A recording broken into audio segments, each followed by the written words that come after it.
And good Monday evening, everybody. Meteorologist Dave Turley here with the weather now. We thank you for joining us for the weather update. We actually have a little bit to be talking about here as we go on through the next couple of hours as we're tracking some showers and even a few thunderstorms trying to make their way in from the west. And they are going to try to hold together as well, although they are continuing to weaken. So here's what we have going on. And I want to let you know we want to thank you for watching, whether it's on our Roku app or Amazon Fire TV, at wtoc.com or on our WTOC Facebook page. That's where you can go and leave a question or a comment if you got a question or concern about what's coming up here for tonight. I got the page pulled up and I will be answering some of your questions over here. Let's see if I can go ahead and click on it over there. Here's what we have going on. We got a line of some showers and storms moving on in. We're looking at that probably about the 10 p.m., 10:30 hour for some of the far inland areas, or and then things drying out pretty quickly, so from 10 p.m. through 2 a.m.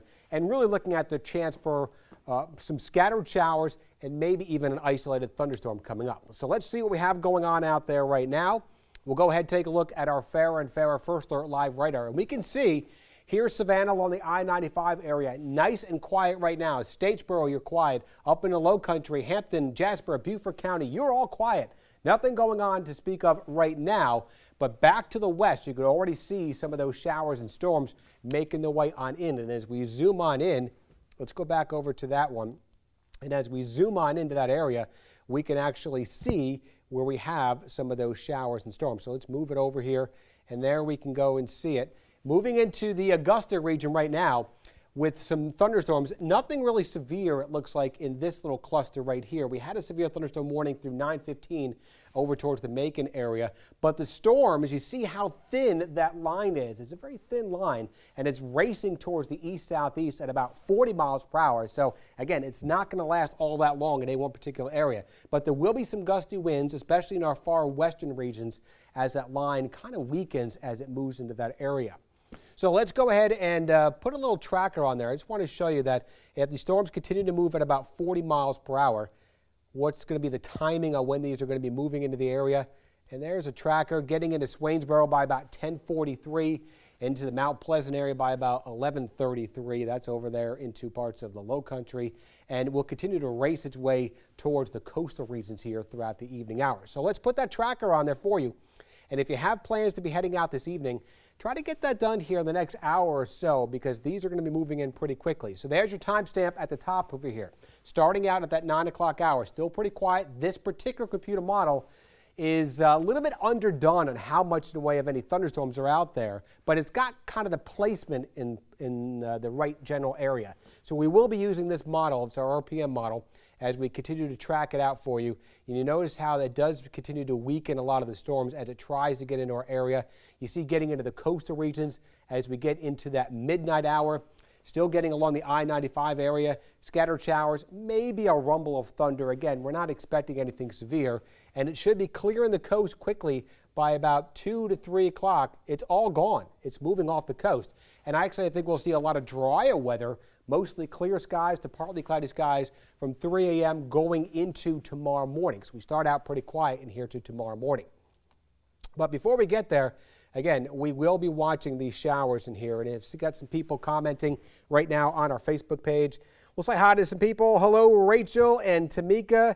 Chris says, say it ain't so. Unfortunately, it is. This will be good for some of the pollen out there.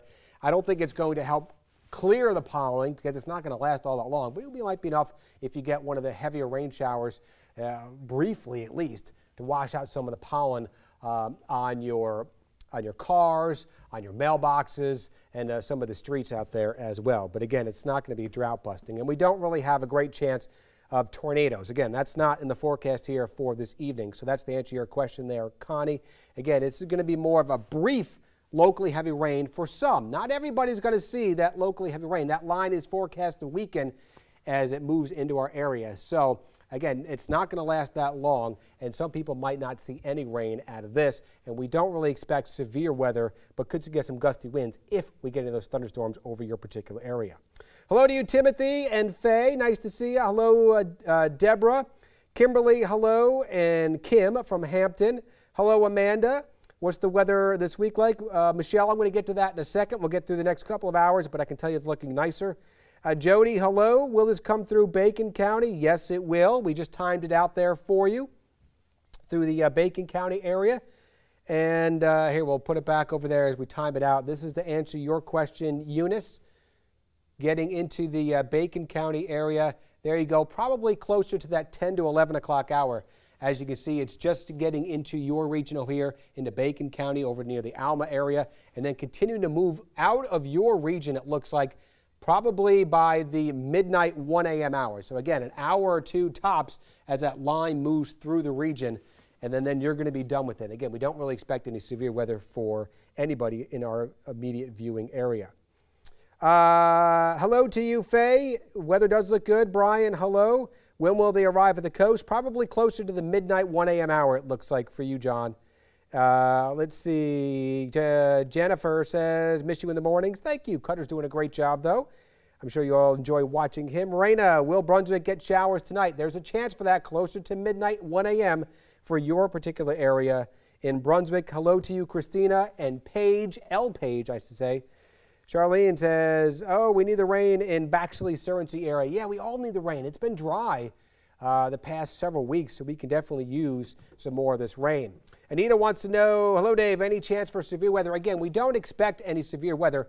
Let's go back over and take a look at any of the watches and warnings which we have out there right now. And again, I don't have anything locally for our immediate viewing area. We had... and we still actually had that severe thunderstorm warning back just near the Macon area that goes through 9:15. That's the only warning along that line of storms which we saw. So again, this is not going to be a big severe weather outbreak for our area, but we are going to see the chance for more of these showers and storms as we go on through the next couple of hours. So let's go ahead and put the radar back on, and that will show us what we have out there with the line of showers and storms still back out to the west of us right now. I'm in Macon, and it gets very bad. Yeah, Troy says that. Yeah, it's much worse over in the Macon, Atlanta, and Augusta area. These storms are forecast to weaken before they make it into our region. So there's the Macon area. Troy just said it's pretty bad out there. And you're getting a lot of lightning. There's gusty winds associated with this. We actually had some hail reported as well. We'll track the hail potential for some of these storms. And right now, the heaviest, strongest storms right here, it looks like, into the Sandersville, Louisville area and the Gibson region. Could be some small hail embedded in that, but we don't have any sort of severe weather associated with it. Now, there's probably going to be some gusty winds. Let's go ahead and see if we can get some gusty winds. If we can track the correlation. Actually, not the correlation coefficient. I don't want the correlation coefficient. I'm sorry. I want the velocity. That's going to show us, hopefully, will come out of the Warner-Robins radar and see if you can see anything over here as far as any type of winds out there. And let's move this over here, kind of zoom in a little bit, and now we can kind of get some winds out there. And we're looking at probably that's up higher in the elevation, so you're probably getting 20 to 25 mile per hour wind gusts over at the surface over in that region. Again, those line of storms will continue to weaken, but still could contain some hail embedded in that area right now, but we don't have any severe weather associated with that.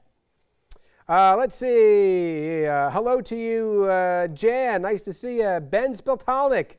Dave Turley, fantastic as always. Not as good as you, sir. Thank you for commenting and watching. Rain, please. We are going to try our hardest to get the rain showers in here today. And the reason this is kind of messing up a little bit, the radar right here, we got this programmed in here. This is the Charleston radar, but the Charleston radar is down right now. So we have to keep going back and forth to switch on over and make sure we get the Warner-Robins radar included in this, because the Charleston radar is down for maintenance right now. So there's a look at, again, if you combine the radars in there. So there's a line of the storms into the Wrens, the Hephzibah area, into the Augusta region, not quite yet in any of our far western areas. We are expecting that over the next couple of hours. So that's a look at tonight. Again, we don't expect any severe weather. We got temperatures outside right now, which are very warm. We're going to be warm ahead of a cold front, which is still to the west of us. So right now we're seeing temperature 69 Savannah, still 70 on Hilton Head. Even in our inlet area, Sylvania still 70, 68 over in Swainsboro. And we're actually seeing just a few clouds out there. The cold front itself, there it is, about to get into the Macon area, right along that line of some showers and storms. You notice how we dried out behind it. So that's the weather which is expected to get in here for the start of tomorrow as that front continues to make its way south of the region in here tonight. Now by tomorrow, that front's going to stall down to our south, down into central areas of Florida. Low pressure is going to be developing along this front out the coastal areas of Florida, especially as we go into Wednesday. Now the combination of the low pressure developing with its counterclockwise winds and high pressure building in from the north, which is with its clockwise winds, is going to keep us with some breezy conditions coming up here, especially Tuesday and into Wednesday. Now by Wednesday, there's the low pressure pulling away from the region, so we are expecting dry conditions on Wednesday. Should be a decent day. Cooler though, much cooler temperatures. We're going to have highs close to 60, maybe some low 60s in here with a breezy day. So not the warmest of days, and it'll be a cold morning. We're talking about some mornings with some temps waking up into the 30s out there for Wednesday morning. So let's go ahead and take a look at what we have in that 7-day forecast. And as we spell it out for you, most of it, again, is going to be looking nice. We do have a chance for some scattered showers, mainly around noontime in the Savannah region, and then that area of showers actually works in from the north, and that'll give us a chance for showers in our southern areas. A few sprinkles, nothing like what we're talking about, any thunderstorms in here today. But we dry things out for Wednesday. Look at that. We have, again, we're watching that 10% chance. Most of that should be offshore. So I think we're going to be dry. Highs only in low 60s. Morning temperatures. Let's start out taking a look at Wednesday morning. It'll be chilly out there. We got temperatures maybe in the upper 30s. Hampton, Estill, Sylvania, into Swainsboro, even Statesboro could drop down about 39 Wednesday morning with some low to mid 40s as we get closer to the coast. And it'll be just as cold, if not maybe even colder, coming up here on Thursday morning. With the clear skies, high pressure building right over the region, it's upper 30s again. Hampton, Estill, Statesboro, Metter, even down about 41 Savannah into the Hinesville area with mid to upper 40s as we get closer to the coast. So it'll be chilly for the middle half of the week, but it will be dry. Now, the rest of that 7-day forecast, much nicer. We're back in the mid-40s starting out Friday morning. And look at the temperatures. 76 coming up on Friday. We're 80 on Saturday. Slight chance for a shower Sunday night with the next cold front, although I think Monday will be our better chance for some showers. Try to work in from the Gulf of Mexico, giving us another area to watch, and we can definitely use that rain, and there's not a lot coming up here in that 7-day forecast. So we'll be tracking this rain as we go on through the next couple of hours. We'll have another live update coming up, D-News at 11. If we had any warnings, of course, you can get them on the WTOC First Alert weather app. You could track the radar on there, and you could track your hour-by-hour forecast. So let's go back over and see if we can say hi to some more people out there who are joining in. Oh, we got a whole bunch of people who are commenting in here. Hello to you, Caitlin. Port Wentworth, probably closer to the midnight hour. For the Sylvania area, you're probably closer to about that 10 to 11 o'clock hour in Sylvania. Troy, again, says it's bad in Macon. Benny says, good to help the pollen. It certainly is. Hello, Jane in Eden. What about Hinesville? Nisha wants to know. Probably getting into the Hinesville area. It looks like closer to that 11 p.m. midnight hour. Hello to you, Jan. Okay, there you are. Faye says you must have been watching right before we started up. And Betty says, hello, Dave Turley. Missed you. Thanks, Betty. Thanks for watching. We have bad lightning and high winds and rain here in Macon. That's for Macon. Again, those storms should weaken before they make it into our area. Hello to you, Betty and Lisa. Lisa's watching from Bluffton. Thanks for the great weather report, Betty says. Oh, you're welcome, Betty. Thanks for watching. Hello, Nisha in Hinesville, and we need rain in Guyton. We all could use that rain out there, Cindy. Pam says hello from the borough. Greetings from Whitmarsh Island. Hope we get some rain. Me too, Betty says. What you think? Again, I think we will get some scattered showers. Computer models are not too gung-ho on bringing in a whole bunch of rain. Let's see if I can pull up the rain totals here. And this right here. Now, this is going to go for tonight through tomorrow morning. Again, our rain chance over with by 2 a.m. And you notice the computer model is saying maybe 1/10 of an inch at best. If you are happy with the RPM computer model, the North American model says 0.08 of an inch. The GFS only 0.03, and the European is the lowest, only 1/100 of an inch. So again, it's not going to be a big rain event coming up here, and it'll be over with just almost as soon as it starts. Hello, Dave from Port Royal. Any chance for severe weather? We're not expecting severe weather. Anita. Blinn says 30s. Oh, where's spring? Afternoons will be back in the 70s starting on Thursday. You're welcome, Jeannie. Thanks for watching. Hello, Deborah and Olga. We need rain in Millen, Karen says. And Tom says, I'm here. Thank you, Tom. We appreciate you watching. So, again, that's a look at the weather. Well, I'm going to be here throughout the rest of the evening hours. I'll be putting more updates here on WTOC Facebook page, our my WTOC Dave Turley Facebook page, on our Twitter pages. And again, we don't expect the severe weather, but if we had any of that, of course, we can get those updates on WTOC and on the WTOC First Alert Weather app. So have yourself a great evening, stay safe, and I'll see you back here at 11 p.m. on WTOC for the news.